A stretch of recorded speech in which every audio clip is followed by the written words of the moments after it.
Bali, hello, magandang araw. Ngayon may tanggap tayong wheeling inverter na naman. Model na brand nito is Extreme model MMA 300. Yan. Problema nito, pakita ko.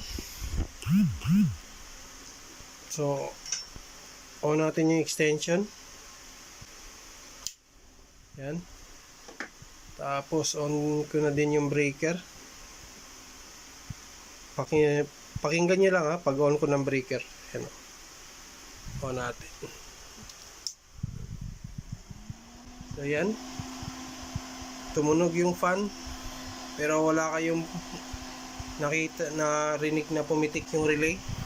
Tsaka wala rin yung ilaw yung natin, welding machine. So either sa green at saka yellow walang umilaw. So ibig sabihin hindi gumana yung power supply natin section. Yung fan gumana kasi nga sa tingin ko 220 yan, 220 volts yan. Patayin muna natin yung dito. Tanggalin natin sa extension. So ito yun. Yan. So tapos ito yung input supply natin mula sa breaker. So malamang to 20 yung natin, fan. Malaki naman yung fan eh. So pagka ganito, pagpalagay natin ng sira nito power supply section lang, madali lang ayusin, Pero pagkatapos nun, kung may na-encounter pa tayong ibang problema maliban dyan, hahanapin natin kung anong naging dahilan nun pagkasira nun. So yung IGBT ginamit dito,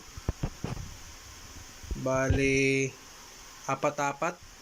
Pagka naging 6 na, pwede naman. Wala pa ako nakitang welding inverter na puro IGBT ginamit na 6, hanggang 4 lang, apatan.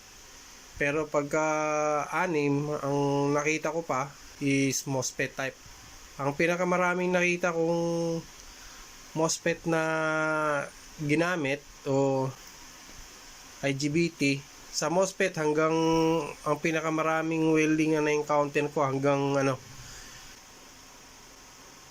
nandito yun. Pakita ko lang kukunin ko lang yung board nun. So bali 16. Bali ito yung isang control board natin. Yan, makikita nyo 2, 4, 6, 8 ay 10 pala, 20. Yan, 2, 4, 6, 8, 10, 20 na MOSFET ang ginamit, 10 magkabilaan. So yan yung isang pinaka maraming MOSFET na ginamit ng welding machine. Maganda yung klase ng welding machine, yung kaso nga lang pagka nasira medyo may kamahalan yung mga pyesa. At saka yung iba naman, ang ginagawa ng ibang mga kasamahan natin na gumagawa ng mga welding machine, hindi lang naman sa welding machine pagka nasira yung mga power supply section, ang ginagawa ng iba na gumagamit na sila ng ibang board na SMPS, tapos maglalagay na lang ng wire papuntang secondary para gumana, gamit yung ibang power supply module. Hindi ko lang alam sa ibang mga kasamahan natin na bakit hindi may balik sa original. Sa pagka ganito may babalik naman yan 100%, Ang medyo may kahirapan lang na may balik o tsambahan yung makakuha ng piyesa na gumana ay yung katulad nung piyesa na Allen key 626, ganyan, top 244 at saka SD 68 34 35, mga ganyan. Maraming IC na nabibilin yung ganyan na hindi gumagana. So pagkakabit nyo, magtataka kayo ba't ayaw pa rin gumana. So nagdi-display naman, kaso nga lang ayaw mag-welding. So isa yun sa mga dahilan kaya tayo di kaya ako hindi na ako kumukuha sa online ng mga parts kasi nadala na tayo dyan. Kahit naman dito sa lugar ko paminsan-minsan nakakabili pa rin tayo ng mga ganyang klaseng piyesa na ayaw gumana, pero bihira lang. Hindi katulad nung sa online na halos umorder ka ng maramihan, kahit na isa walang gumana.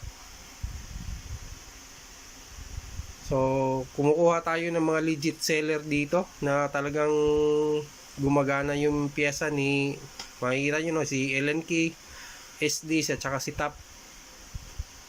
Pero pagka ganito, madali lang naman yan ayusin. Yung iba naman natin nagko-convert ng mga ganyan, so bahala na sila kasi para mas madaling magawa tsaka less effort dun sa paghahanap kung anong sira niyan. Baka pagkabit pumutok ulit yung it's either ng MOSFET o ang IC natin na PWM, it's either dyan. So para iwas sakit sa ulo yung iba, nagko-convert na lang ng ibang power module. Pero tayo, sabi ko nga sa inyo, kahit na anong gawa ng klase ng electronics, talagang ibabalik natin sa dati, sa original. So tatanggalin ko lang to troubleshoot ko lang muna. But ayaw gumana yung power supply nito. Tapos balik natin tatanggalin ko lang yung top board para matroubleshoot natin yung welding na to. So pause ko muna habang magre-repair tayo dito. Balik tayo dito So tabi ko muna yung tester na yan, yung digital natin. Tsaka kung napapansin nyo, tinanggal ko na yung power MOSFET natin dito. Tinanggal ko na rin yung pares transformer natin ng power supply, tsaka yung PWM tinanggalin natin. Ganyan yan kasi check ko pa to. Pero bago yan, yung pinaka trouble nito no power pero sabi ni customer medyo may problema daw siya sa arcing, kaya tinanggal ko yung na to. Te-tester natin yung PWM board. So at saka tinanggal ko na rin yung mga piyesa dito lahat. Yan, maliban dito sa IC na to. Tinanggal natin yung mga resistor. Resistor lang lahat ang tinanggal natin. Gawa nga nang i-check natin yan isa-isa kung may nag-change value ba dyan. Kaya isa sa dahilan ba tayo mag-oscillate yung power MOSFET natin. Kung ayaw mag-oscillate to, di kaya maliban dito kung na-check natin lahat yan, kung buo yan, pagdudahan natin yung IC na to. So check muna natin, gamit tayo ng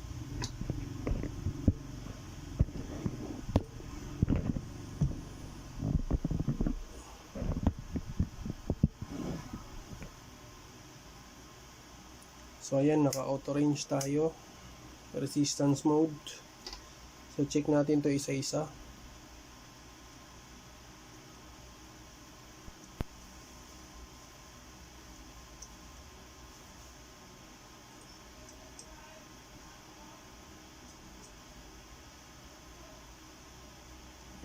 98K, okay lang din.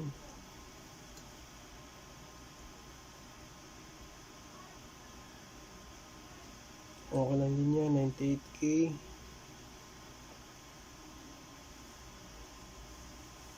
460 ohms.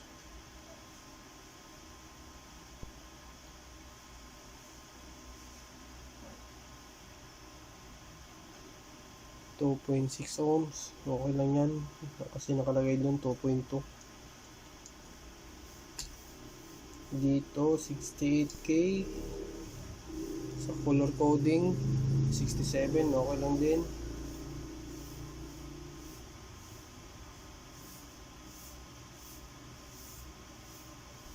O 1K.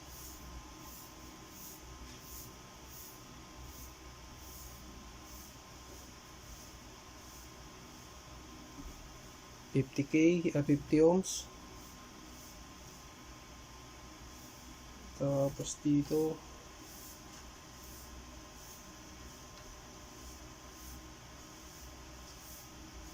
10K, 9.9K ata, 9K. 9K. Tapos dito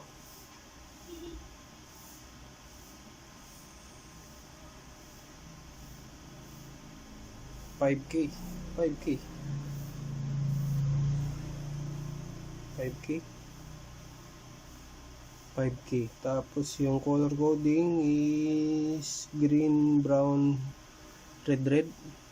Green, brown, red. So 5.1K. Makita nyo naman yung ano dito. Yan yung mga color coding na inano natin.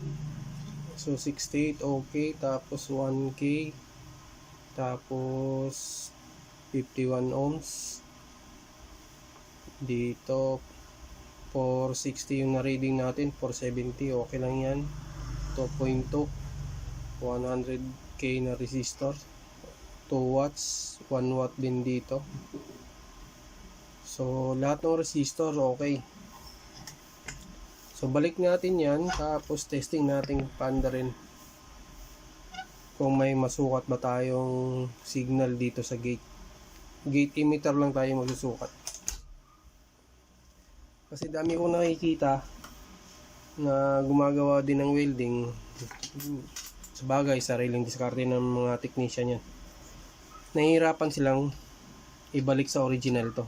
Hindi ko alam kung kaya ba nilang gawin o talagang nagko-convert na lang sila ng power module para mas madali. Pero sabi ko nga sa inyo, pagka ako gumawa, balik sa original yan lahat, no? So dito tester muna natin gamit si analog.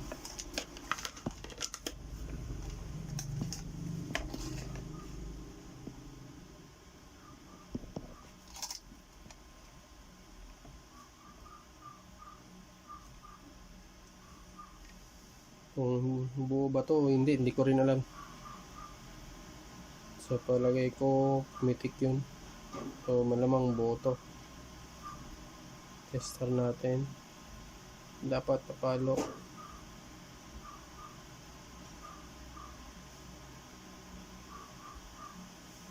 Teka lang.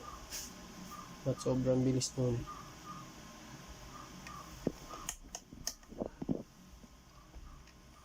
Nakasi tayo ng 1K, 100K. Tsaka lagay na rin tayo dito. Patong natin kasi meron tayong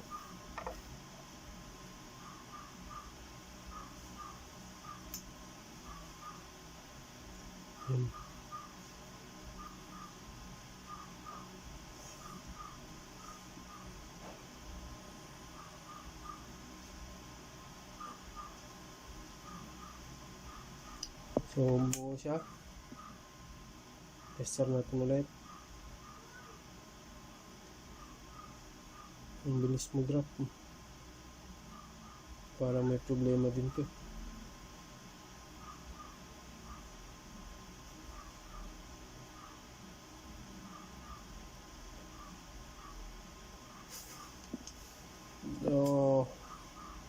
nagdududa ako dito. So, dito na lang tayo. Balik ko yung lahat ng pyesa rito. Tapos tester tayo ng gate emitter. Hindi pala IGBT dito. MOSFET. Gate tsaka source.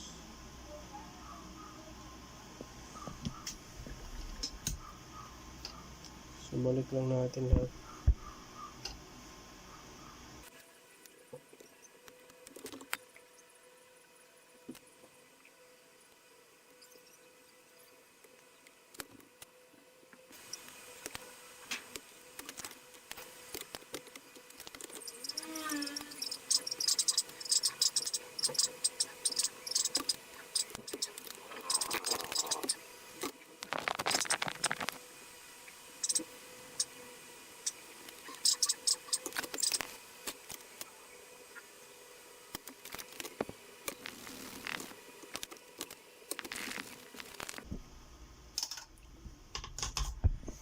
So, bali ngayon, kakabit ko muna to sa chassis, kasi di tayo makapag-testing, wala yung mga terminal. So, dito lang muna tetesterin natin.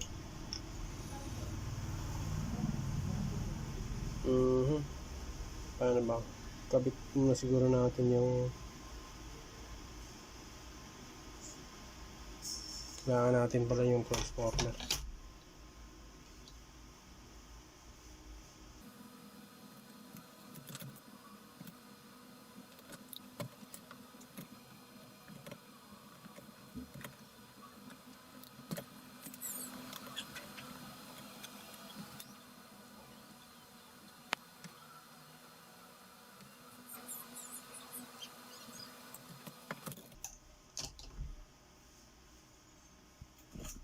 At saka board view pala nito, meron din tayo. Yan. Yan yung ginagawa natin.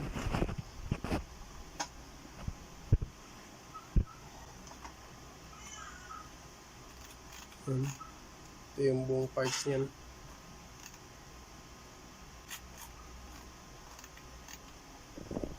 So, yan din yan.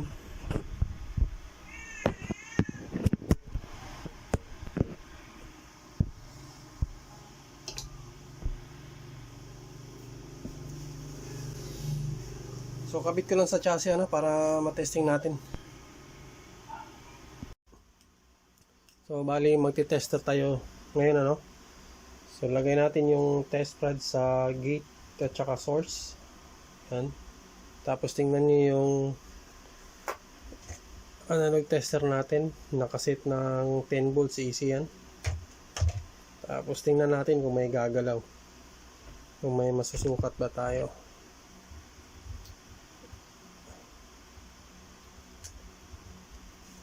Ayan, tester natin, dapat gagalaw yan. Bali, tatlong klaseng makukuha nating test dito. Isang gumagalaw, pagka nag-on tayo, gagalaw ng ganyan yan. At saka isang steady, at saka isang mahinang pitik-pitik. At saka isa naman, apat pala, sa digital, konting-konti lang makikita mo. So, tingnan natin kung meron ba tayong masukat dito. So, on natin. So, ayan. Nakita nyo naman, tumunog yung fan na 220. Pero wala tayong masukat dito sa tester.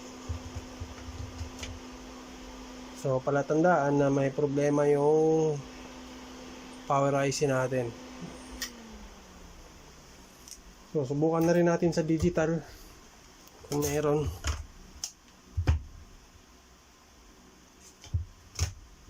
So, ganyan lang. Set tayo ng volts, DC volts. Tapos, ganun din, tester natin.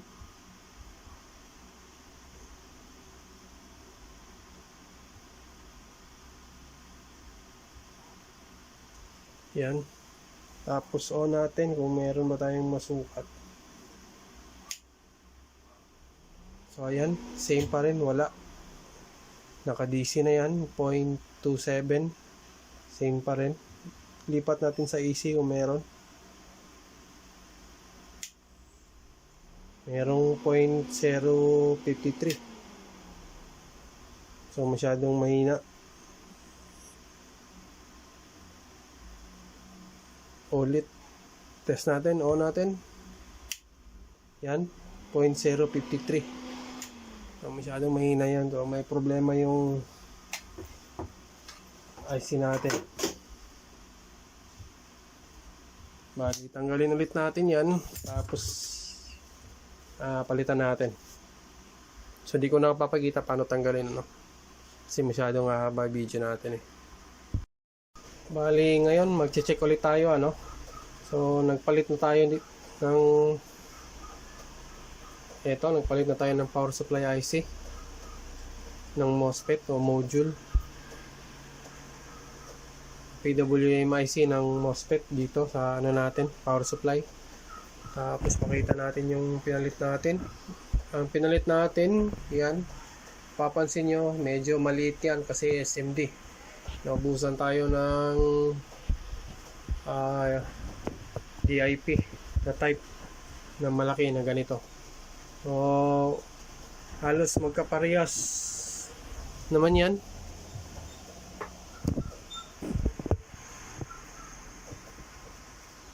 So, nung pag-test natin, wala tayong masukat.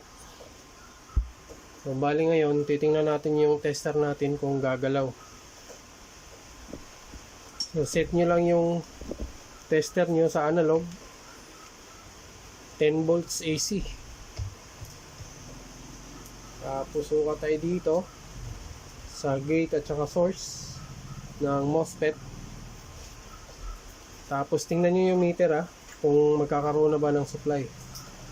May magkakaroon ng supply dito, depende na sa experience nyo, ano, kung anong tansya yung voltahe na nakabisado yung lalabas dyan sa ano na yan. So on natin. So ayan, gumalaw yung tester natin, nasa 5 volts AC.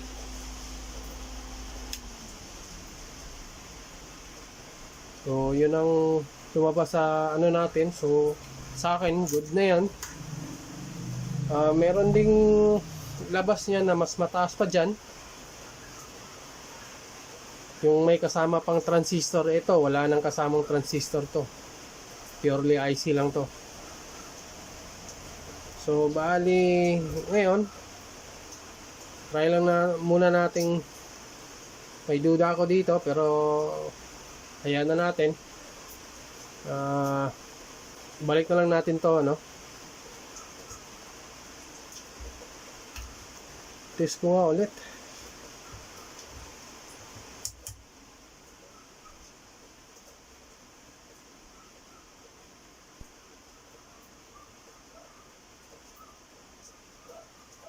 Ayun, tama na to. Akala ko kasi na yung kanina, sobrang lakas ng palo.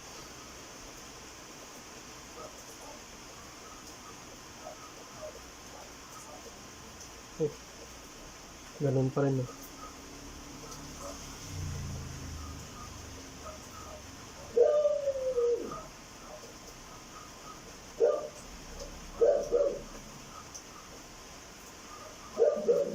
Pero okay naman yung ano lang, masyadong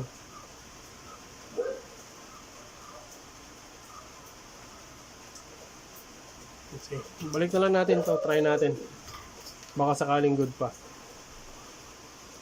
Although may doubt na ako, so hayaan muna natin yung doubt ko. So tanggalin ko lang ulit, tapos testing na natin.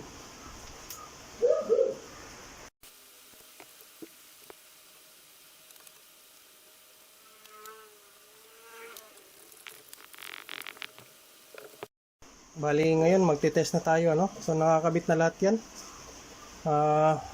Ready na rin yung extension natin at saka yung main breaker. So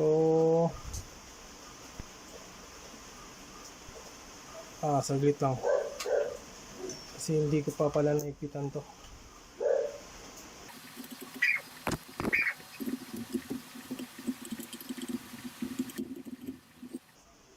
Pansamantala muna ganun lang. Tapos paano ba to?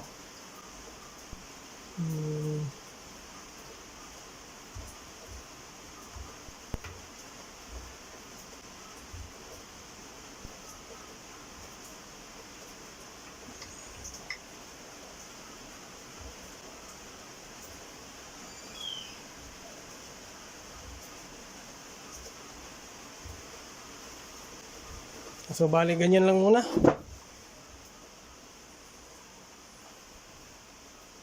So ngayon, on na natin. On ko na yung extension. On ko na rin yung main breaker natin. So ayan, may 78 na tayo. Okay na.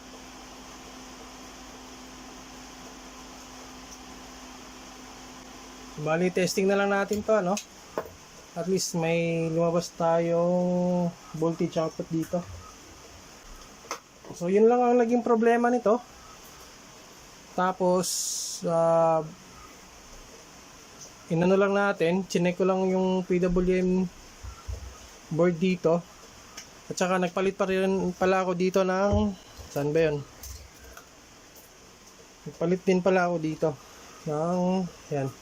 Yung kita nyo ito, yan, yung dalawa na MOSFET, nagpalit na rin ako dito. Yan ang pinalitan natin kasi yung paa medyo putol na. Yung ginewang-gewang ko baka maging sanhi pa ng malfunction ng LGBT natin, masira pa. At saka doon naman sa iba, ano, maraming nagtatanong sa akin, ba't daw wala akong video na napuputokan ako. Pasensya na po, ano. Meron naman paminsan-minsan napuputokan ako pero hindi sa repair. At saka hindi rin sa pagte-testing. Kung pagkatapos ng ganito na mabuo, hindi po talaga ako napuputokan ng mga IGBT o diode, kahit na anong pyesa rito, gawa nga ng naninigurado ako, ano. Minsan naman yung mga kasama natin dito, yung iba, minsan naman yung galing sa labas, pagdala sa akin dito, sabi nila, sir, ganito naging problema, umilaw yung overcurrent ano natin, ilaw natin, umilaw yan. At saka maraming klase ng welding na pagka nagkaroon ng short sa IGBT, output diode man natin o yung supply diode natin na bridge type, pagka yung walang relay na mga welding inverter na maliliit o kahit na yung malalaki, basta walang relay, o minsan naman merong relay pero wala yung circuit ng relay, nakarekta lang sa 24 tapos diretso na ng relay. Pagka ganun ang welding na ginagawa nyo, tapos umilaw yung overcurrent na to, yung ilaw na yan, tapos kahit na pag on nyo, umilaw yan, tapos pinatay nyo, tapos hinanap nyo ulit ang ano dito, problema. Pagbalik nyo ng on, masisira yun o di kaya sasabog yung mga IGBT, matik yun. Mga ganong uri ng welding machine. Pero pagka may relay naman, iba, talagang protected yung IGBT at saka MOSFET. Kasi pag once na detect ni feedback controller na may problema yung secondary, o di kaya na dun sa na detect ni feedback controller dito sa IC na to, may mga kasi dyan, may mga feedback kasi lahat ng mga welding. Pagka na-detect yun, may problema yung secondary, pinoprotektahan niya yung mga IGBT nyo, tsaka yung may circuit ng relay. Pero pagka wala yun, asahan nyo na. Pagka sa akin naman, na testing ko rito, dinala ng customer sa bahay, pagsaksak pa lang namin ng unit, pumutok agad yung welding, ano. Sabi niya, sir, ganito lang yung problema. Sinek ko naman, wala namang problema, yung hindi naman shorted yung output dito, pero ang dahilan nung pagkasira ng mga IGBT, siguro matagal na babad na naka-on, kaya bumigay yung bridge type diode natin. So mga ganong senaryo. Kaya parating paalala, bago nyo isaksak, bago nyo galawin yung welding, alamin nyo muna kung ang mga testing tips, testerin nyo muna diode, tsaka ito yung extension, testerin nyo rin to. Baka shorted na dito, so huwag nyo nang ituloy. Pagka shorted dito, matik yun, bridge type diode natin yung may problema. Tsaka bago nyo isaksak yung unit, kunwari na dinala sa inyo, kung gusto nyo buksan para matingnan, tingnan nyo na para bago nyo isaksak, para kasi mahirap yung ikaw pa yung tayo pa yung mapapagbibintangan ng may-ari na na nakasira yung unit nung sinaksak natin, katatanggap lang natin yung mga unit yan. Pasensya na, malakas yung ulan namin dito ngayon. So ganoon na lang, minsan naman kasi yung iba dito nagko-convert ng mga ganitong power supply, gawa nga ng yung ibang pyesa walang mahanap. So di ko na rin sila masisisi. Yun na rin yung way na mas mabilis yung gawa nila, tsaka magawa rin yung welding nyo. So sa kanila na yun, pero tayo hindi tayo nagko-convert. So bali pupus ko lang bali babalik lang ako. I-check ko muna, ilalagay ko muna yung mga bar dito, saka mag-testing tayo ulit, saka testing na rin natin yung welding sa labas kung anong performance nito. Sana yung ampere nito at saka yung arc force makokontrol natin para wala na tayong maging ibang problema dito. Kasi sinek ko lang naman yung IGBT dito, yung frequency, lahat okay naman, wala namang naging problema. Yun na lang. So balik lang ako pagka nilagay ko na yung mga bar dito. So bali nandito na tayo sa labas, i-testing na nating i-welding si Extreme. Kung wala bang maging problema nito, makokontrol ba natin yung amperes at saka yung arc force. So naka-on na yung welding, maliwanag lang. So try muna natin dito. Nakikita nyo naman yung knob, may pointer naman. So dyan muna natin, tapos testing natin.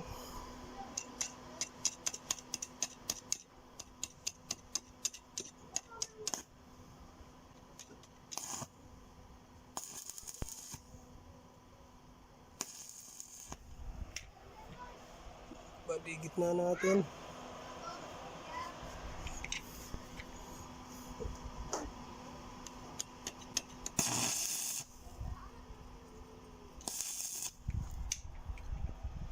Sobrang lakas nito. Sagad natin.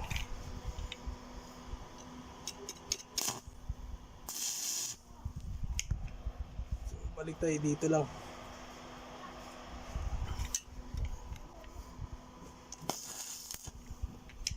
Mas welding tayo.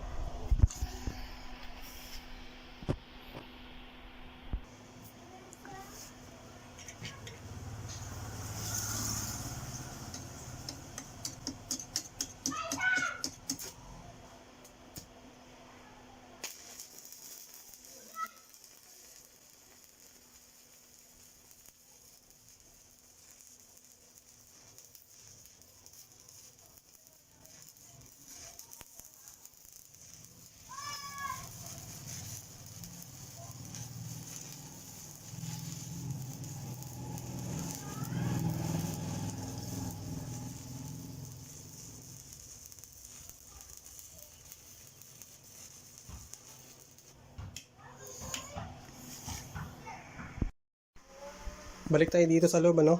Inassemble ko na si Extreme. Yan. Yan yung brand niya, Extreme. Model, yan, 300, MMA 300.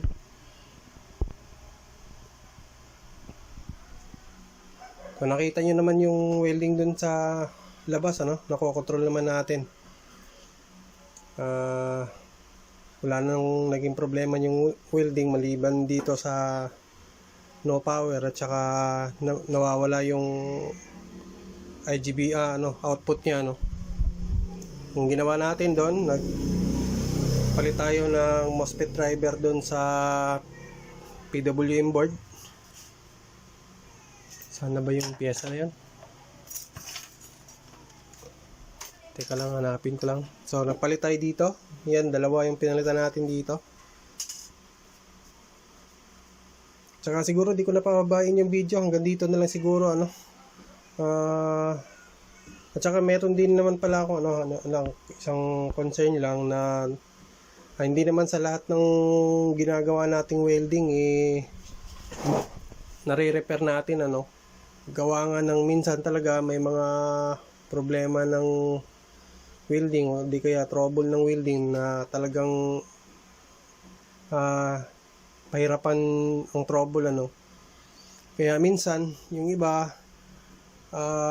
inaayawan ko, gawa nga ng sa sobrang dami pa ng welding na gagawin natin, kung bababad ako dun sa welding na masyadong mabigat yung trouble, sayang yung oras natin. Pero hanggat maaari, binibigyan pa rin natin ng panahon, tinotrouble pa rin natin yun hanggang sa kumbaga darating tayo sa punto na